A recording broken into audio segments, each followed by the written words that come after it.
Agora já voltamos, né? Então o Clóvis estava aqui falando que quem conjectura e quem refuta é a mesma pessoa. Então, Clovão, pode continuar a reflexão aí que já voltamos. Então, meus queridos amigos, eu estava comentando aqui com esses meus incríveis colegas que a filosofia da ciência é tão assim enfadonha que nem a internet aguentou o peso da impaciência para eu calar logo a boca. Mas eu queria deixar claro que a ideia de alguém que conjectura e depois cria instâncias experimentais com vistas a submeter as suas conjecturas à refutação é a própria. Eu nunca ouvi melhor definição de lucidez do que essa, né? E de honestidade intelectual. Né? E parem para pensar, vocês que estão me ouvindo. Me ouçam agora. Imagine se todas as pessoas que hoje participam do debate no nosso espaço público, se elas tivessem, por hábito, esculpido nos bancos escolares, essa postura descrita por Popper, essa postura de honestidade em que você conjectura e aí você, de peito aberto, de cara limpa, vai investigar no mundo sem sacanagem, sem parte-pri, como dizia meu pai, sem enviesamento, sem nada, e de peito aberto, ver, olha, o que eu conjecturei se sustenta ou o que eu conjecturei não se sustenta, foi refutado por aquilo que eu observei no mundo. Se tivéssemos esse hábito, não haveria como não ter mais tolerância, né? E mais respeito pelo que conjecturam os outros, né? Porque nós poderíamos estar sempre perguntando aos outros, escuta, ei, amigo, né? Afinal de contas, somos todos parceiros nessa jornada na busca da verdade, né? Ei, amigo, isso que você está falando é uma mera conjectura ou você já submeteu isso, não é, a uma apreciação científica que botou à prova, né, essa conjectura, entendeu? E aí a pessoa poderá dizer de peito aberto o estágio, né, de amadurecimento da sua ideia, né? E isso, claro, poderá permitir que, de modo mais coletivo, possamos ajudar-nos uns aos outros, né, a essa busca do que é o pensamento mais próximo da verdade, etc. Então, é de uma extraordinária lucidez essa apresentação de conjecturas e refutações. Então, eu aqui me calo, dou a palavra a vocês se quiserem acrescentar alguma coisa, e aí é o tempinho de eu trocar de Kindle, né? Porque o Kindle em que está o Karl Popper não é o mesmo Kindle do Vermelho e o Negro, porque o Kindle do Karl Popper é o Kindle de outra Amazon, né? E o Vermelho e o Negro está aqui na Amazon do Brasil, é outro Kindle. Então eu tenho Ah, uma sequência de Kindles que, agora, evidentemente, me permite fazer a publicidade gratuita da empresa que o fabrica, como se fosse necessário, mas, ao mesmo tempo, me permite dizer que, graças ao Kindle, uma pessoa como eu, deficiente visual severa, mas não cego, pode ler, né? E isso é alguma coisa que eu gosto de insistir, porque, né, essa coisa de ficar odiando todo mundo é uma bobagem. Alguém inventou alguma coisa que facilita demais a vida das outras, e a gratidão será sempre eterna. Se você quiser acrescentar alguma coisa, Gustavo, Júlio, fiquem à vontade, por gentileza. eu pensei na ideia do vazio do conhecimento, né? Desse ponto de partida, do esforço de refutação para testar a hipótese, para afastar. A ideia, mais ou menos, é de que, olha, se eu consigo, se eu me esforço verdadeiramente para refutar uma hipótese e não consigo refutar, se outras pessoas tentam no mesmo esforço e também não conseguem, a irrefutabilidade né, da hipótese é a prova da existência de algo real no mundo. Então, você precisa afastar más ideias para que a verdade apareça. Isso é mais ou menos o que está em Platão também, né? No diálogo que é o Mênon, em que o Mênon está perguntando para Sócrates se é possível ensinar a virtude. E lá pelas tantas o Platão, olha, Mênon, não sei se dá para ensinar alguma coisa para alguém. O Mênon, como assim? Aí ele pede para chamar um escravo, né? Você fala grego? O escravo diz, falo. E Platão começa a fazer perguntas ali de matemática, né? Eu tenho um quadrado de lado 2, a área é 4. Se eu tenho, portanto, um quadrado com o dobro do tamanho do lado, a área vai ser o dobro? O escravo, a primeira resposta é dizer sim, claro, se dobra o lado, dobra a área. E aí o Sócrates mostra, não dobra, né? 2 vezes 2 é 4, 4 vezes 4 é 16, isso não é o dobro de 8, né? É diferente, né? A proporção não está batendo. E aí ele vai num jogo matemático com desenhos, né? Ele vai refutando as respostas incorretas, as respostas de bate-pronto que o escravo dá, até que o escravo mesmo chega à resposta correta, né? E aí o Sócrates pergunta, ô Mênon, você reparou no que aconteceu? Eu falei, reparei. Eu ensinei realmente alguma coisa para ele? Não.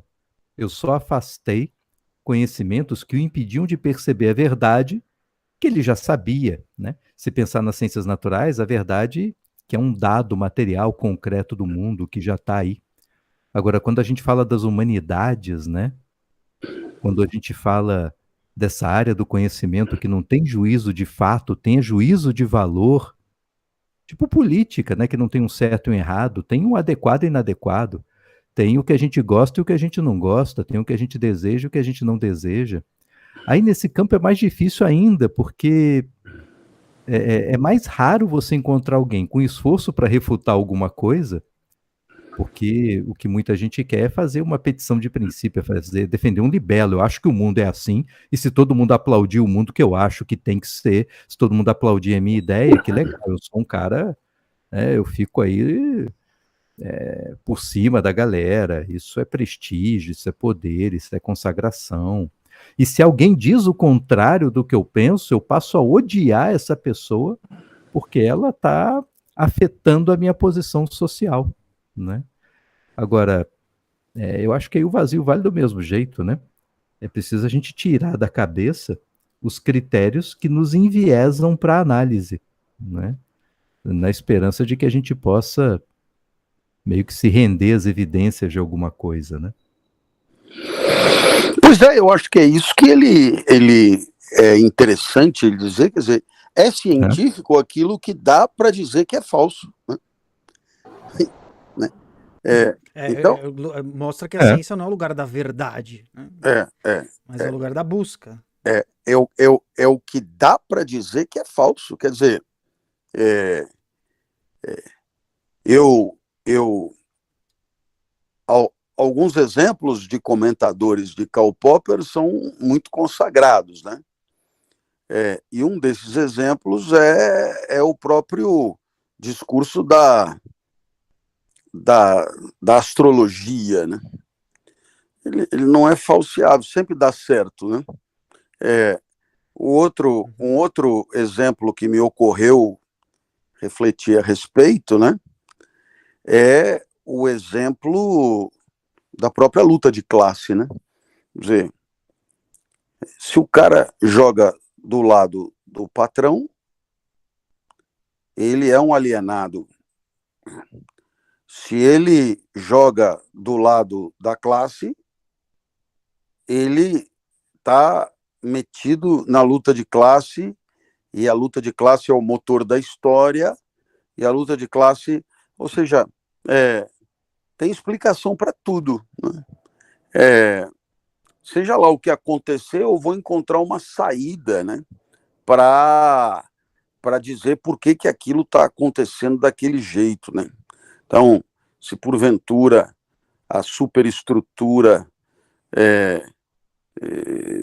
como é a religião ou é a moral não corresponder exatamente a uma dominação da burguesia sobre o proletariado, então eu encontrarei um jeito de dizer que, no final das contas, a relação entre infraestrutura e superestrutura não é uma relação de reflexo, de mero reflexo, mas é uma relação dialética, ou é uma relação de bloco histórico, ou é uma relação, entendeu, de aparelhos repressivos e aparelhos ideológicos de Estado.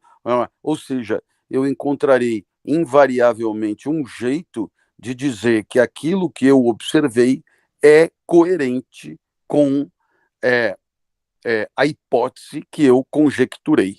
Ora, o que diz Popper? Falseável é a teoria da relatividade de Einstein.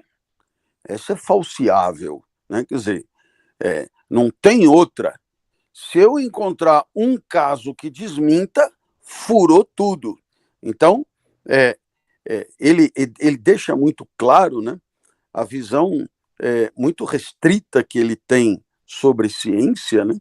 E ele não brinca muito não com essa história daquilo que digamos, plausível de ser refutado pela observação empírica em relação àquilo que não. Agora, claro, no meio das coisas das humanas, você tem aquilo que é supostamente científico, que se pretende científico, e você tem aquilo que não se pretende científico, como é o caso da ética, né? como é o caso, digamos, de parte da política, né? Porque a outra parte da política, sim, seria objeto de ciência, daí a ciência política, que estuda as coisas como elas são, encontra causalidades, etc., como qualquer outra ciência, mas você tem a parte da política, eu diria, de uma certa filosofia política, ou de uma certa produção ideológica, ou de uma certa discussão sobre a pertinência de ideologias, que envolve justamente, como você falou, valores, mas aí nós estamos realmente muito longe do que Popper possa considerar como científico. Bom, muito bem, a gente disse coisas interessantes, e então agora resta-nos ir para o vermelho e o negro, porque, afinal de contas, é o vermelho e o negro o centro da nossa preocupação e da nossa inquietação maior, lembrando sempre que Einstein também disse que Deus não joga dados, mas o Einstein pode nos dar licença para que entre Stendhal no seu lugar. Então, vamos lá. De vinheta, então. Vamos de vinheta, Guguinha. Por favor, o vermelho e o negro, com o patrocínio do Bradesco, com o patrocínio eterno do Bradesco, o vermelho e o negro, lendo com o Clóvis. Solta a vinheta. Começa agora mais um Lendo com o Clóvis.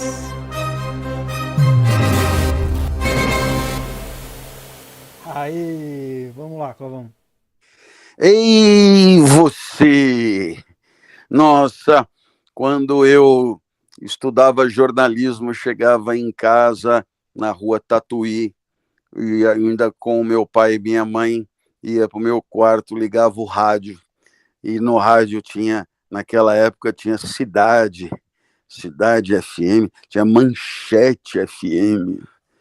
E aí eu me lembro que na Manchete FM, acho que era na Manchete, tinha a tradução da meia-noite, né? E era eu me lembro que uma vez a música era Eu, Caçador de Mim. Não sei se esse é o título, mas enfim, era esse o... Lembra, Milton Nascimento? Eu, sim. Caçador de mim, Sabe como o cara traduziu por self-safari? Eu falei, cara, é muito boa. Self-safari é muito boa. Eu, caçador de mim, eu falei, um dia vai ser a minha vez. Então, vamos lá, vamos junto. Eu abro aspas. Que grande ação não é extrema no momento em que a realizamos? Olha que beleza, hein? Que grande ação não é extrema no momento em que a realizamos? Toda vez que a ação é grande, no momento que nós a realizamos, você põe ali toda a tua alma, né? Toda a tua alma.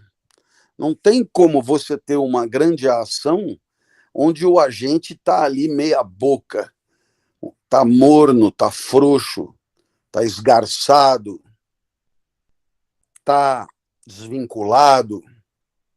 Né? Toda grande ação pressupõe engajamento de corpo e alma naquele instante existencial. Né? Puxa vida, isso aqui é muito lindo. Né? Por que é muito lindo? Porque eu sempre achei que um dos grandes problemas da existência é a fragmentação, é a divisão, porque ela é enfraquecedora mesmo, né? E essa divisão, em grande medida, ela é patrocinada por um mundo que cobra cada vez mais simultaneidade de respostas a estímulos, né? E aí você é obrigado a chupar cana e assoviar ao mesmo tempo, como diria o velho Clóvis de Barros, ou você é obrigado a dirigir, consultar o Waze, falar no celular, né? E xingar o outro e acompanhar as notícias, tudo ao mesmo tempo. Né? Então há uma dispersão, uma fragmentação. E eu diria que ela é até aplaudida, sabe? Né?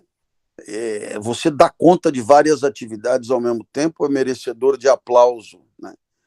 Mas uma grande ação, ela cobra outro tipo de investimento. E eu tenho a impressão, olha aqui o que eu estou dizendo, hein, que existem certas experiências na trajetória de uns e de outros que deixam isso mais claro. E eu vou dizer da minha trajetória.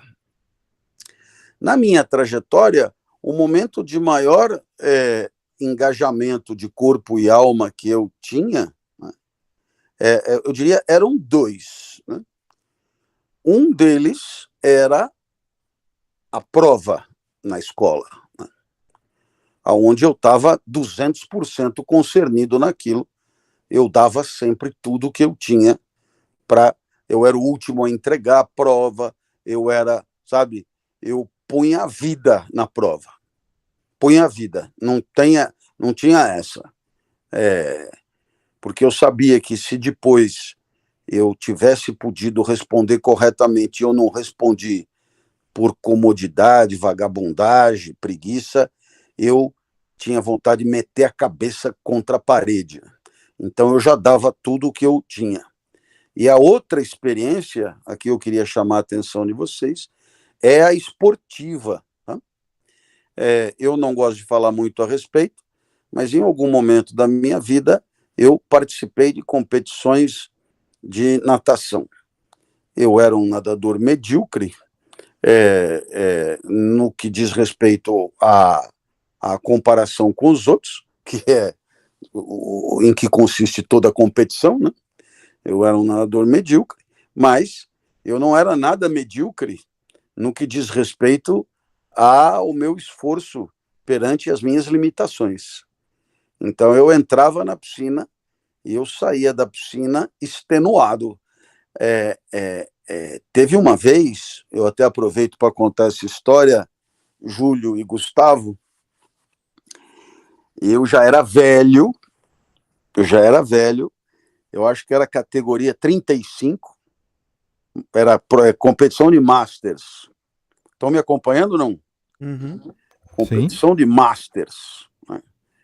e não sei quem foi o demente que sugeriu que eu deveria nadar, e naturalmente encontrou aqui um demente ao cubo que achou que fosse possível, né? Muito bem. Então lá fui eu, representando a ACM do Centro, Rua Nestor Pestana, no Esporte Clube Pinheiros, num domingo pela manhã, nadar o Campeonato Paulista de Masters. Horas de treinamento, zero. Lá fui eu, com o roupão escondendo a barriga, e etc. Lá fui eu. E aí, inclusive, eu me lembro que eu me confundi na minha prova, e quando chamaram a mim para competir, eu não estava onde eu devia estar, né? Então, eu me lembro de uma pessoa empenhada que eu participasse da prova, saiu correndo para ver a minha ficha, não sei o que e tal. Eu me lembro disso. Aí eu subi na baliza, né? Eu subi na baliza e eu nadei 50 metros peito. 50 metros peito. Quantidade de treinamento, nada, né? Isso, sei lá, já fazia 20 anos que eu não competia, ou quase isso, né? Meu amigo Júlio Pompeu, quando chegou e eu bati a mão lá no fim, eu passei por uma vergonha imensa, por uma razão muito simples, eu não conseguia sair da piscina. Sabe quando você sai da piscina como qualquer pessoa decente? Você não vai pela escadinha como se tivesse 200 anos. Você vai sair pela cabeceira da piscina. Aí eu apoiei as duas mãos e impulsionei para sair da piscina. E eu fiquei com a bunda exposta para o mundo e eu não conseguia botar as pernas para cima para sair da piscina. Então eu olhei assim, numa situação, num misto de ridículo e coisa, mas havia uma interpretação positiva ali. E qual era a interpretação positiva? Eu tinha deixado naquela piscina todas as minhas energias. Não tinha sobrado nem para sair da piscina. Eu acho que foi isso que permitiu a iniciativa de alguns de me aplaudir. Sabe aquela coisa, vamos bater palma para esse cara, porque realmente, né, o nível de deprimência já alcançou o teto, né? Não dá mais para. Então, essa história é uma história que eu me lembro, de que eu me lembro muito, muito bem.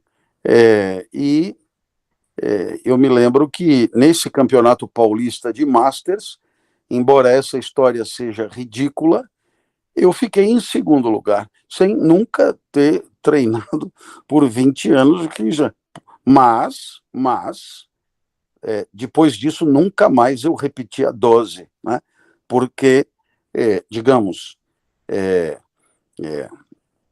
uma barbaridade dessa você faz uma vez, mas não precisa repetir, né? É um exagero repetir. Então, foi isso que eu queria contar para você, que grande ação não é extrema no momento em que a realizamos. Quando é realizada é que parece possível aos olhos das pessoas comuns. Só quando é realizada é que parece possível aos olhos das pessoas comuns. Exatamente o que eu acho, né? Muitas vezes a realidade supera a cogitação, né? Supera o devaneio, né? Você pega e fala, não é possível. E, de repente, você foi lá e fez, né? Tem certas coisas que a realidade transcende a probabilidade imaginada, né? E é muito legal isso. Quando realizado é que parece possível aos olhos das pessoas comuns, né?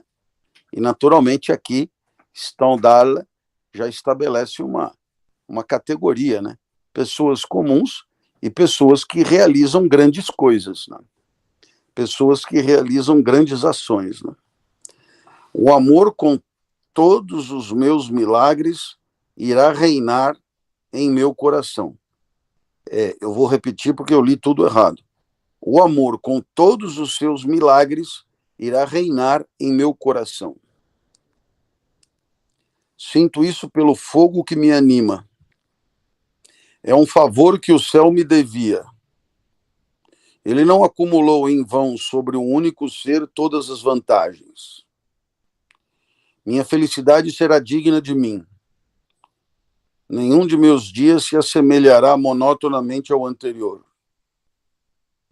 Já há grandeza e audácia em amar um homem colocado tão longe de mim por sua posição social.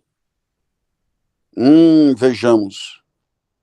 Continuará esse homem a me merecer? Eu vou interromper aqui, porque eu acho que isso aqui já merece repeteco, né? Olha só que interessante o que ela diz. O amor com todos os seus milagres irá reinar em meu coração. Sinto isso pelo fogo que me anima. É um favor que o céu me devia. Agora, essa próxima frase é impressionante. O céu não acumulou em vão sobre um único ser todas as vantagens.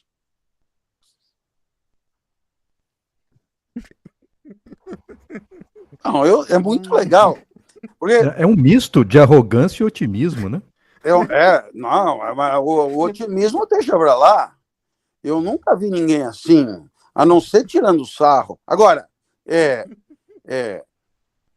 lembra quando lá os gregos antigos diziam que na natureza não tem nada em vão, né? E que, portanto, o que você tem na sua natureza, digamos, deve ser usado em excelência para uma vida boa, etc. e tal. Ora, aqui você tem uma espécie de paralelo com o céu, né? Mais ou menos assim, se o céu me deu tudo o que eu tenho, não é possível que ele não me dê o amor para que eu seja definitivamente feliz. Né? Quer dizer, seria em vão eu ser tão bonita, tão inteligente, tão formosa, tão rica, tão maravilhosa, tão incrível, tão não sei o que lá, e não ter o amor que é tão decisivo para uma vida boa. Ser feliz é a parte do otimismo. É a parte do otimismo. Não, o próprio amor já é otimista, né? Ninguém falou que ela vai ter o amor, né? Ela que está contando com o ovo no fiofó da galinha. E a sequência da trama vai mostrar que não é bem assim. Certo? Minha felicidade será digna de mim. Eu poderia fazer um paralelo aqui. Tranquilamente. E eu vou escrever ao meu modo isso aqui. Olha o que eu vou dizer.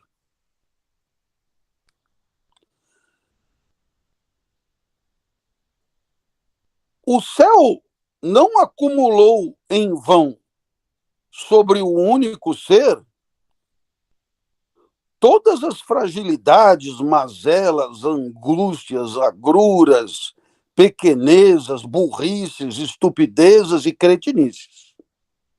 Logo, minha infelicidade será digna de mim. Todos os meus dias se assemelharão monotonamente aos anteriores.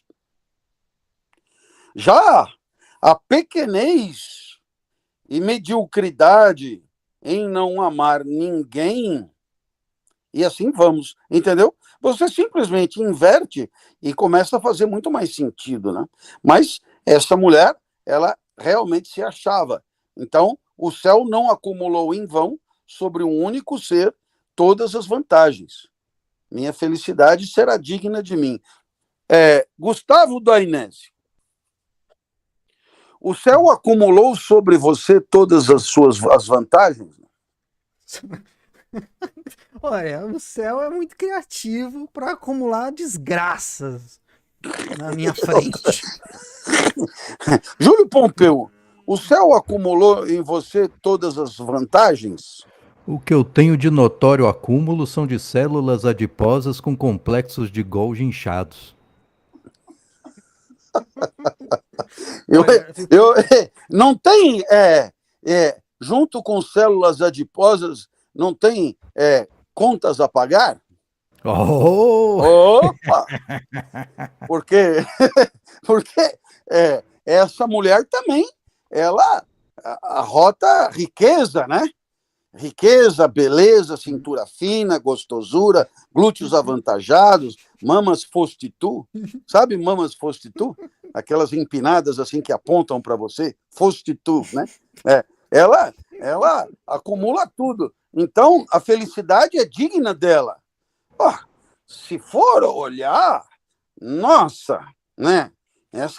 Só essa gosma do meu olho, que hoje piorou muito, nossa, é suficiente para entender que toda felicidade, no meu caso, é indigna. O céu não teria acumulado em mim tanta desgraça para poder viver um dia sequer de felicidade. Damos sequência. Já há grandeza e audácia em amar um homem colocado tão longe de mim por sua posição social.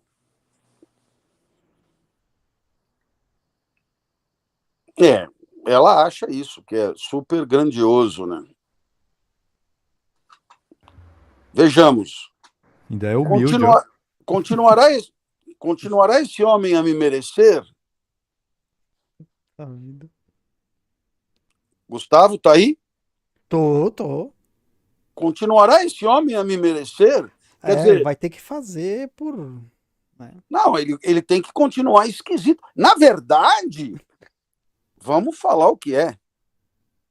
Para Julian continuar merecendo Matilde, ele tem que continuar desprezando Matilde. Concorda comigo ou não? Pois é. É verdade. Porque se ele cair na dela, começar a cortejá-la que nem os outros, ele vira um bundão que nem os outros. Na verdade, o que Julian sabe fazer junto a Matilde é fabricar a falta. E por isso despertar o seu desejo. Júlio, algo a acrescentar ou a discordar? Não, é isso mesmo. É isso mesmo. Tem que continuar sendo esquisito. Assim, até me anima, né? Porque meu apelido na universidade era esquisito. Talvez eu tenha alguma chance aí, né? Pois é, você vê que talvez ser esquisito seja condição necessária, mas não suficiente de sucessos afetivos. Tá vendo? Porque esquisito por esquisito, vamos combinar. Nós que lemos Stendhal formamos um clube. Eu posso imaginar, inclusive, que essa galera que nos ouve aí deve fazer uma legião que eu chamaria de Exército de Brancaleone, né? Vamos combinar que eu não os vi, eu nunca vi ninguém, mas eu posso imaginar que é gente nossa, é gente esquisita. Aliás, a gente já deixou claro que nós não aceitamos pessoas normais. Não, já deixamos claríssimo isso. Pessoas normais, se estiverem nos ouvindo, são intrusas indevidas, viu? E sentirão cãibra hoje à noite. Né? Eu me lembro em Mogi das Cruzes, quando eu lá trabalhava, que havia um restaurante chamado Bife Esquisito. E o que o restaurante oferecia? Um único prato. Qual era o prato? Não vai errar. Virada paulista. Batata frita. O prato era o bife esquisito, claro. E era um sucesso absoluto, só tinha um prato, era fácil de fazer, todo mundo ia comer no esquisito. Era uma maravilha. O que é interessante é que esse esquisito de Mogi era o esquisito no meio do trivial, né? Era era esquisito pela sua absoluta trivialidade. Ele era apenas bom, mas ele era um bife com salada, arroz, feijão, um comercial comum, né? Agora, o Julian não, ele é esquisito com gosto mesmo, né? Por quê? Porque, inclusive, ele tem um enviesamento, como ele teve uma socialização, eu diria, muito própria, né? Ele tem interiorizado como regras sociais de comportamento cacuetes muito pouco previsíveis, né, no universo que ele frequenta, né? Então, eu tive um amigo, tenho um amigo, claro, Arthur Meucci, né, que tinha um quê de Julian Sorel, e isso fazia dele uma figura destemida. Ele não se intimidava por aquilo que a sociedade costuma usar para intimidar as pessoas, né? E ele não se intimidava por quê? Porque ele teve uma socialização que permitia esse atrevimento, essa ousadia dele, né, em interagir com as pessoas sem tanto engessamento, né, das suas posições sociais, né? Eu me lembro uma vez, fomos dar uma palestra no Banco Real, né, e aquele formalismo todo e tal, senhor para cá, doutor para lá, não sei o quê.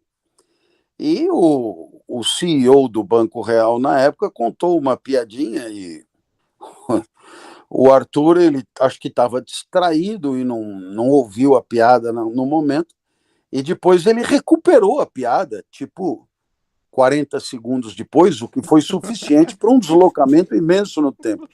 E aí ele riu. E no que ele riu, ele deu um tabefe nas costas do CEO, e o café do cara foi para tudo que foi lado. Isso foi sensacional. Foi sensacional, porque foi tão inusitado. O deslocamento no tempo foi suficiente para impressionar. Ninguém sabia mais do que ele estava rindo. E o tapa nas costas do cara foi incrível, né?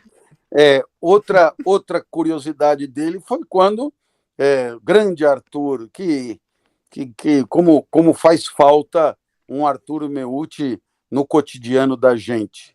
Foi quando, em conversa com uma desembargadora do Tribunal de Justiça de Minas Gerais, ela pediu uma data e eu não tinha essa data para a palestra. Então, ele, pelo telefone, falou: "Pois é, princesa, essa data não é possível." Então, claro, quando eu cheguei para dar a palestra, né, a desembargadora veio perguntar: "Mas o Arthur não veio?" Eu falei: "Não, olha, fazia pelo menos 50 anos que ninguém me chamava de princesa, viu?" Foi aí que eu fiquei sabendo de toda a história, né? Então, é isso.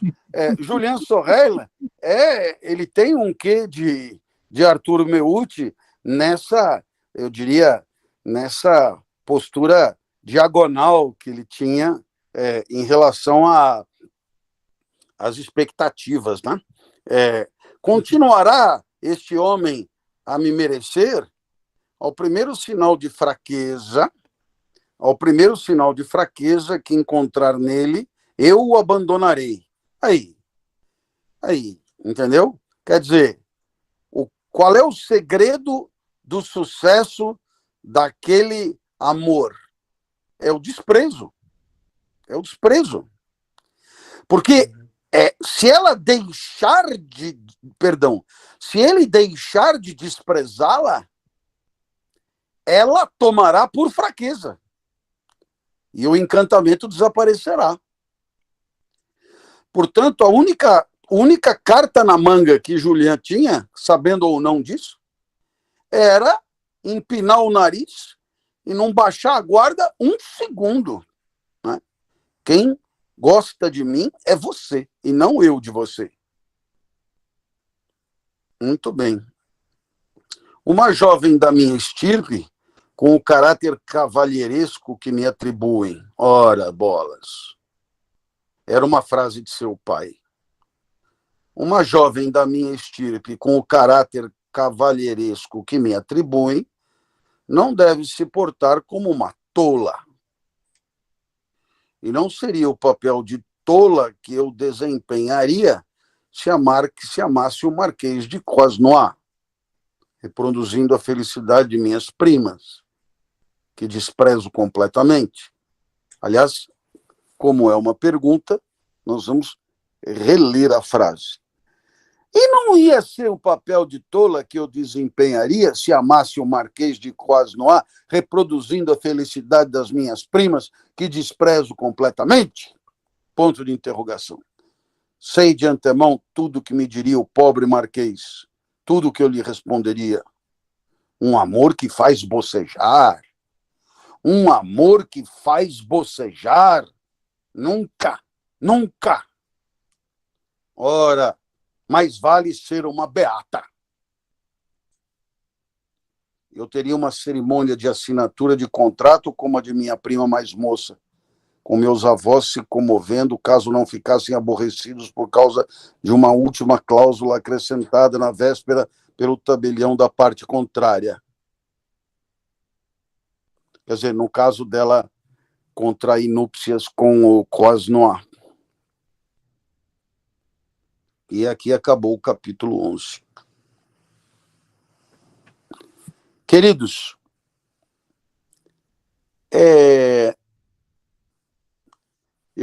eu acho esse capítulo que a gente acabou de ler simplesmente maravilhoso. Eu acho esse capítulo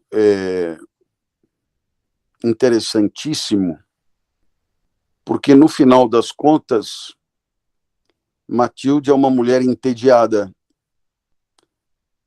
e ela amará tudo aquilo que a tirar do tédio,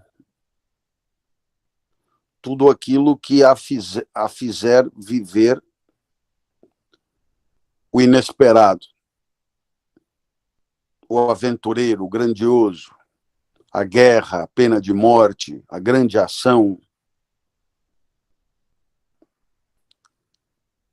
Matilde vai na contramão do tédio e terá amor por tudo aquilo que puder fazê-la viver intensamente. Isto é, tudo aquilo que puder fazê-la estar onde ela está. E estar onde ela está sem precisar ficar pensando muito nisso. Como acontece quando você vive uma situação tão absorvente, tão fascinante, tão cativante, tão incrível, que você só se dá conta da grandeza da situação vivida quando ela desaparece e você lamenta. Então, eu penso que o perfil de Matilde está muito bem posto, muito bem proposto. E é curioso porque, de certo modo, se você for parar para pensar, do ponto de vista social, Matilde é uma mulher,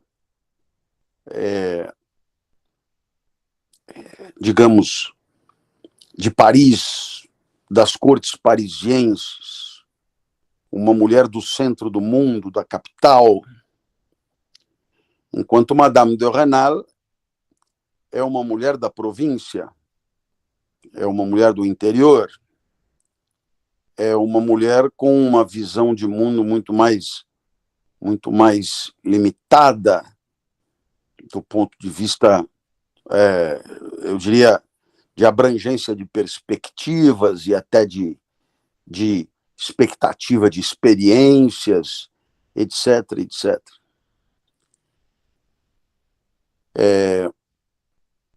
Madame de Renal é 10 anos mais velha, o que para nós pode não parecer muito, mas para a época, para quem tinha a idade de Julian,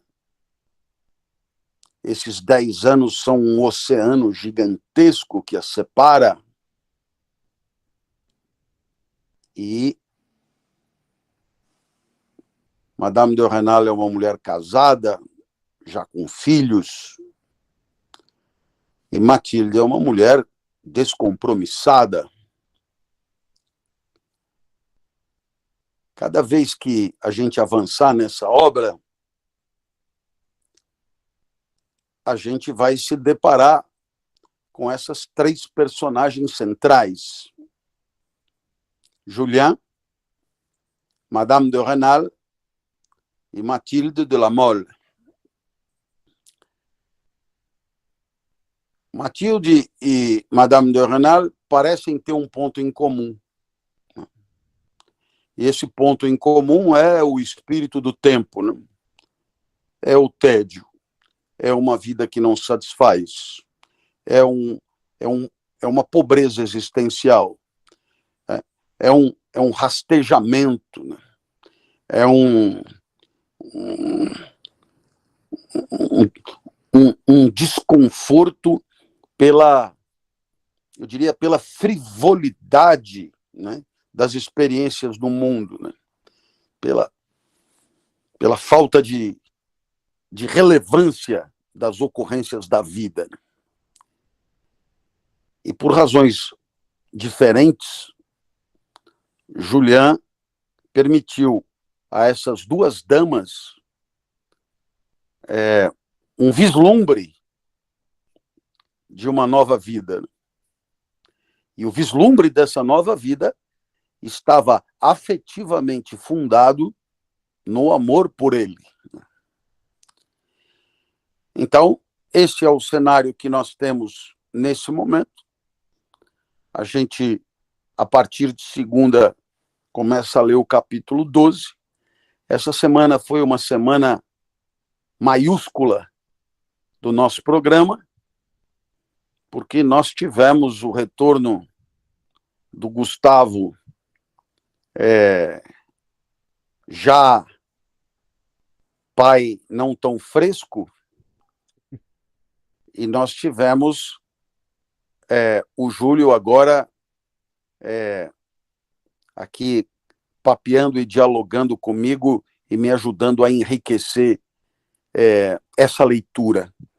Então, a gente espera que você tenha gostado dessa nossa iniciativa e a gente espera que, sendo esse o caso, que você volte segunda para nos prestigiar, porque, por incrível que pareça, ainda é porque você está aí que nós continuamos falando aqui. E isso precisa ser sempre lembrado. Júlio Pompeu, passo a bola para você. Eu queria passar a bola para você te fazendo uma pergunta muito simples. Você está gostando do livro ou não? Ah, tô. O livro é um barato. Até da Matilde, né? Porque, assim, como ser humano, imagina uma pessoa insuportável. Agora, como personagem, ela é maravilhosa. Nossa, linda personagem. Anima a história. Esse misto de arrogância e de esperança de que o amor vai ser correspondido, de que vai dar tudo certo. Poxa, isso é lindo, é lindo. Ela com o tédio venenoso dela para cima das pessoas, uma crítica enorme aos costumes bestas da sociedade da época. Eu acho muito bacana, muito legal. E o Julian meio pateta também, assim, o jeito do Stendhal de escrever personagens, cenários, jeitos e trejeitos, muito bom frasista. Putz, como eu gosto de um cara que sabe construir bem as frases, sabe? Um autor assim que construa bem frases no livro. Pô, tô adorando a leitura. Maravilha. E agora aqui nos comentários, né? Que nem no futebol, é aquele que fica no campo para entrevistar o jogador logo na saída. E aí, o que o professor te disse? Mas mandou fazer gol. Poxa.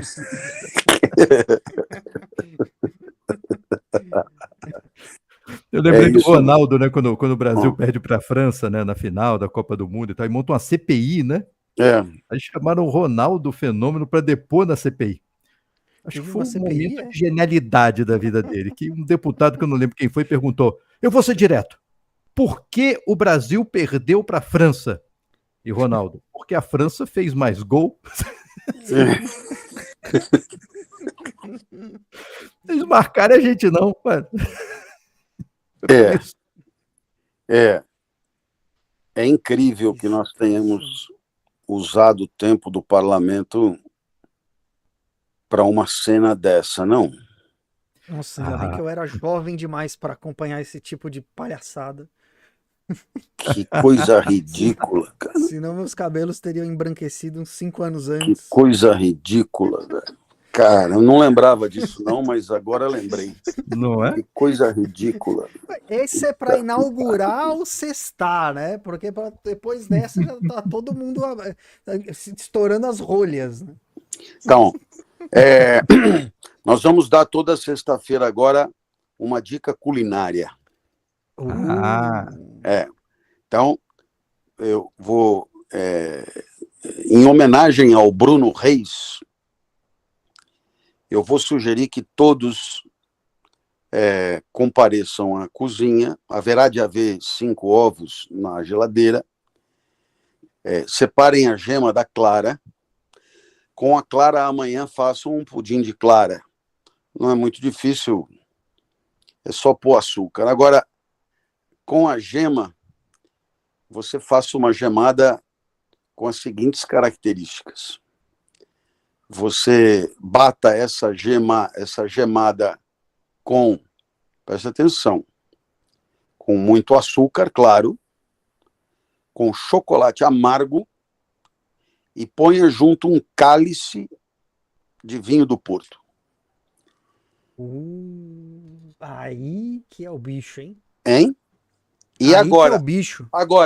se você realmente for de alto nível, você vai pegar isso aí tudo e vai jogar em cima de uma bola de sorvete de morango.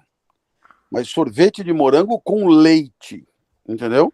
Porque tem agora sorvete de morango feito de água. Não, sorvete de morango é aquele tradicional, com leite, e fica rosinha, Preço do leite. com frutas, e você joga em cima essa gemada com vinho do Porto. Olha, eu vou aí. Não esquece de comer isso já deitado na cama, com a sua camisola, com o seu pompom, com a sua meia de lã que vai até o joelho para não sentir frio na canela, entendeu? E depois que terminar, assista O Caminho das Índias, que vai passar das 11 à meia-noite no canal Viva, né? Caminho das Índias, e à meia-noite você desliga a televisão, toma uma pílula de melatonina e dorme até amanhã, e aí alguém dirá, pode a vida não ser feliz? Não pode. E do que nós precisamos? De 5 gemas, um pouco de chocolate amargo, açúcar, vinho do Porto e uma bola de sorvete de morango.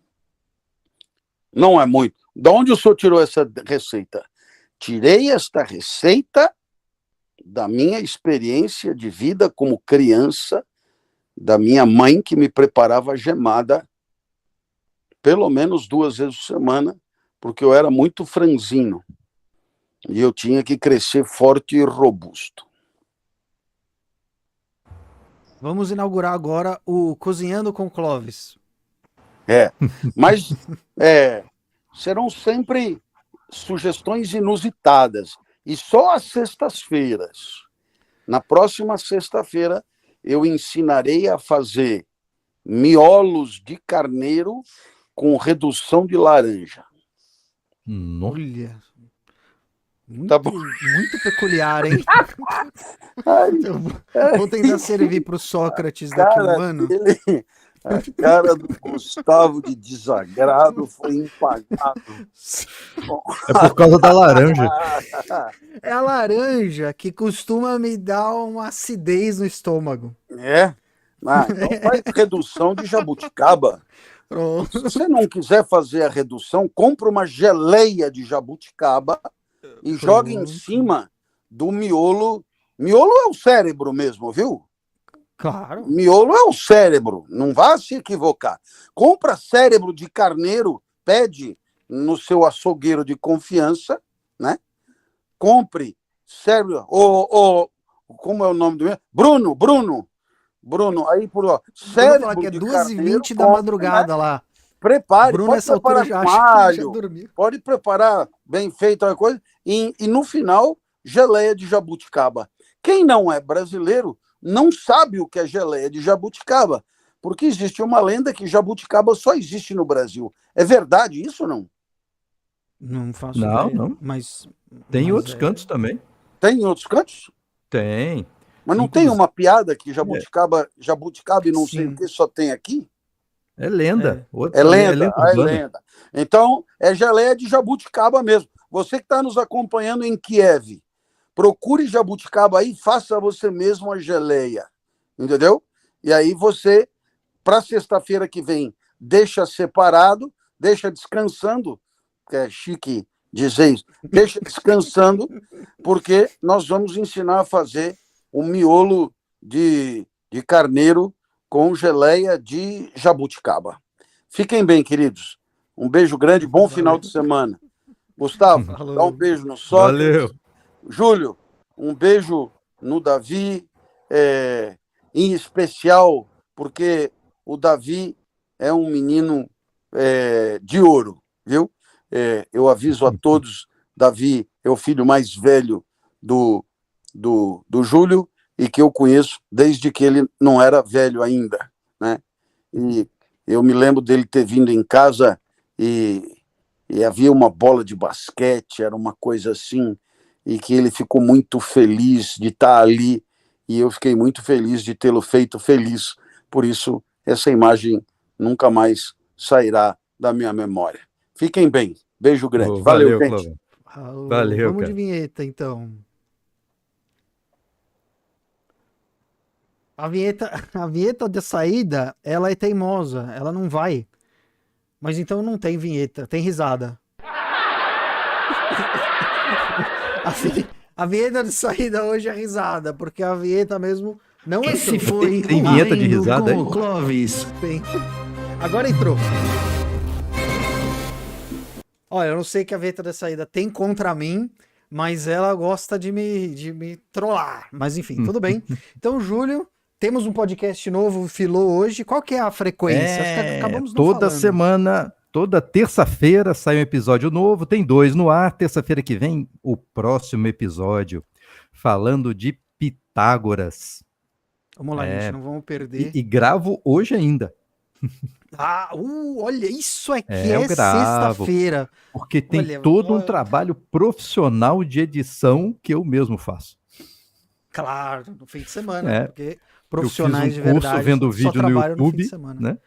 De como editar vídeo, como editar áudio para fazer podcast. E é assim que é feito, né? Pronto. Então, Fantástico. Pitágoras. Então vocês não percam. E olha, não falta menos de 300 pessoas para batermos 100 mil aqui. Contamos com a força de todo mundo. Façam a militância do canal, inspire-se, porque a live do 100k já está sendo planejada, tá? Porque nós não somos riumianos, então nós acreditamos que, como os números de seguidores, o número de seguidores está subindo, vai continuar subindo até chegar nos 100 mil.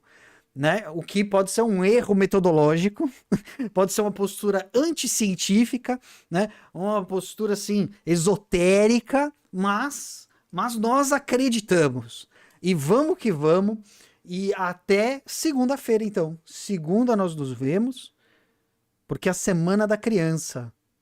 E você já comprou o vermelho negro para dar de presente para as crianças da sua família? Nada como um livro de 600 páginas que fala sobre o tédio para dar de presente de Dia das Crianças. Então, bom, Julião, vamos lá, porque já é tarde e todo mundo precisa abrir as suas garrafas de vinho ou de Coca-Cola e fazer a gemada que o Clóvis indicou. Então, Júlio, um abraço. Valeu, Guguinha. Obrigado, Valeu. pessoal. Um abraço ao fundão. Valeu, gente. Até segunda. Falou, pessoal, chat, pessoal no Japão, no Nordeste, Mato Grosso, todo mundo que falou os lugares onde mora.